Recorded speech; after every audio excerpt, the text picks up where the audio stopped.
Kalau saya mau bilang seperti ini, jadi kita menyayangkan tindakan kekerasan, tapi kalau disuruh untuk simpati, kayaknya ntar dulu deh. Jadi apa yang diterima oleh Ade Armando, pandangan kami atau penilaian kami, dia bukan sebagai korban tindak kekerasan. Bukan sebagai korban tindak kekerasan. Tapi dia adalah sebagai korban ekspresi publik.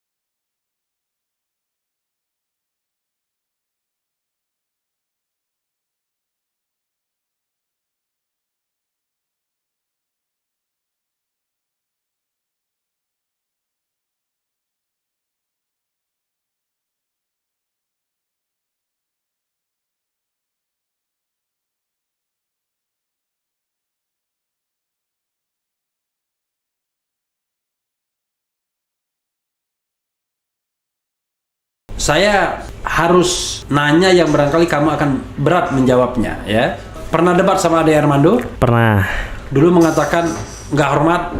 Iya. Ingat nggak waktu kita ini? Iya. Panggil Ade-Ade aja, ya kan? Iya. Aduh, mudah-mudahan saya tidak dimarahin ya. Apa komentar Pedro dengan terhadap pemukulan Ade Armando? Oke, ini pertanyaan pertama, langsung pertanyaan yang luar biasa ini. Makanya saya bilang berat pasti pertanyaannya, ya kan? Gitu. Oke, sebenarnya tadi disebut bahwa tidak menaruh hormat dengan Ade Armando di podcast sebelumnya. Yeah. Dalam artian tidak menaruh hormat dengan sikap dan tindakannya yang kala itu pasca setelah debat itu melakukan yang kita anggap sebagai serangan digital dan seterusnya. Dan juga kemudian bagaimana sikapnya. Nah, kemudian kalau ditanya bagaimana menyikapi kasus pengeroyokan Ade Armando. Yeah. Nah, kalau saya mau bilang seperti ini, jadi kita menyayangkan tindakan kekerasan, tapi kalau disuruh untuk simpati, kayaknya ntar dulu deh, gitu. Itu yang pertama. Yang mau saya jelaskan mengapa seperti itu. Rasanya energi kita terlalu berlebihan jika kita menyoroti atau bersimpati terhadap kasus tersebut gitu. Padahal di hari yang bersamaan, di 11 April, itu ada sekitar 300 massa aksi yang ditangkap. Kita semalam setelah aksi kita datang ke Polda, terus kemudian kita juga datang ke Polsek di Palmerah, yaitu ada teman-teman pelajar yang ditangkap. Nah, menurut kami seharusnya energi yang kita punya itu lebih disalurkan kepada peristiwa tersebut itu. Jadi banyak demonstran, khususnya pelajar, belum sampai ke titik aksi, tapi sudah ditangkap, diamankan. Ada yang di stasiun, ada yang ketika mendekati titik aksi gitu. Dan yang mau kita soroti adalah pelajar-pelajar ini ditangkap tanpa alasan yang jelas. Mulai dari dituduh sebagai bagian dari anarko, dituduh sebagai bagian perusuh, dianggap yang boleh berdemonstrasi hanya mahasiswa. Padahal pelajar-pelajar ini juga nanti di 2024 sudah dapat memilih. Artinya dia punya kepentingan konstitusional yang akan terganggu sehingga berdemonstrasi. Nah, makanya yang mau saya tekankan adalah bahwa sayang kalau energi kita dipakai untuk terlalu menyoroti kasus Ade Armando. Itu yang pertama. Lalu di kesimpulan tadi apa menyayangkan. Tapi kalau untuk bersimpati nanti dulu deh. Oke. Lalu poin selanjutnya yang mau saya sampaikan adalah ketika posisi kita harus bersikap itu kita melihat dulu bersikap kepada korban yang harusnya posisinya lemah. Seperti contoh misalnya pelajar, terus orang-orang yang tidak mendapatkan akses kepada bantuan hukum, orang-orang yang tidak mendapatkan akses keadilan. Nah, kita perlu bersikap ketika dia mendapatkan suatu tindakan yang itu baik berupa kekerasan, apalagi aktornya itu otoritas negara yang termasuk kepolisian.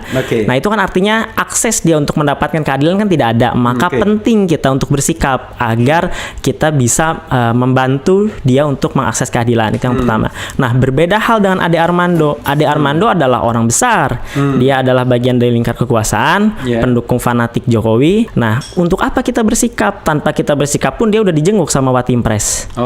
Tanpa kita sama Kapolda juga. Iya, tanpa kita harus bersikap, dia udah mendapatkan akses keadilan. Bagaimana pengeroyokan langsung ditangkap di satu hari yang sama gitu. Jadi Jadi untuk apa kita bersikap gitu? Oke. Itu. Lalu yang selanjutnya yang mau saya sampaikan adalah gini poinnya. Mungkin agak pelan-pelan dijelaskan supaya bahwa saya tidak juga membenarkan apa yang namanya kekerasan gitu. Karena tetap kita menggunakan. Tapi tenang, jangan terengah-engah, santai Oke. Karena kita tetap menggunakan. Belanda masih jauh, ya kan? Sahur juga masih jauh, santai. Oke. Jadi tetap kita menggunakan perspektif humanisme gitu, ataupun kita tidak membenarkan kekerasan. Tapi yang mau saya sampaikan seperti ini sebenarnya, Bang. Jadi apa yang diterima oleh Ade Armando, pandangan kami atau penilaian kami, dia bukan sebagai korban tindak kekerasan. Bukan sebagai korban tindak kekerasan. Tapi dia adalah sebagai korban ekspresi publik. Oke, korban ekspresi publik. Iya.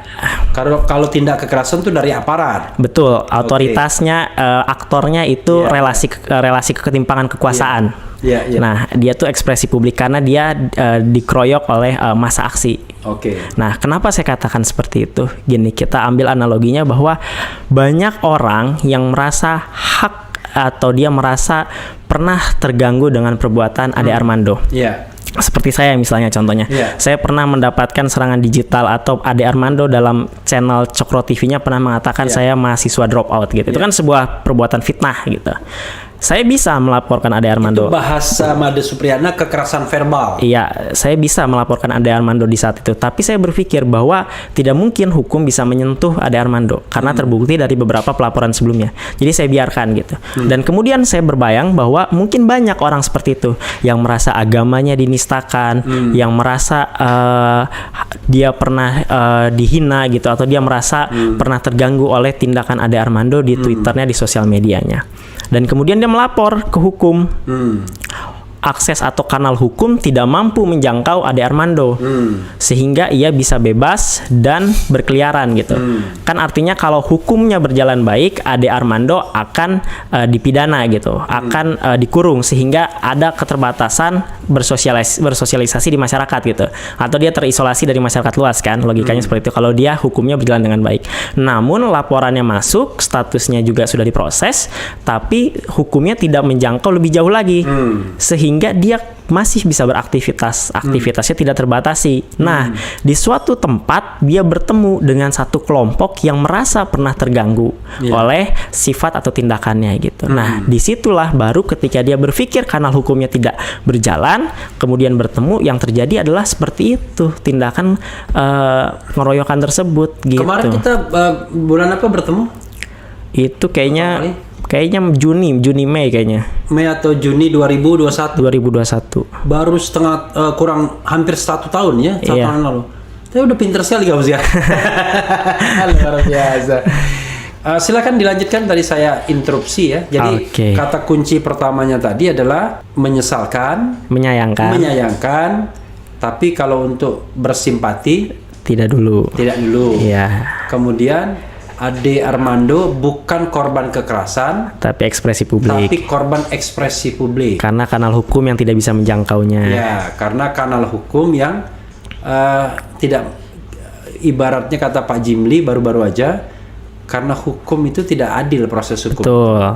Rekonsiliasi tidak jalan, proses hukum dirasa tidak adil, maka yang muncul adalah main hakim sendiri. Iya. Atau keadilan jalanan, street justice. Betul. Oke, apalagi yang mau di share? Udah, tadi poinnya kurang lebih seperti itu, dan tadi menekankan lebih baik energi kita disalurkan kepada korban-korban yang 11 April kemarin juga yang mendapatkan korban kekerasan, tindak represif. Iya.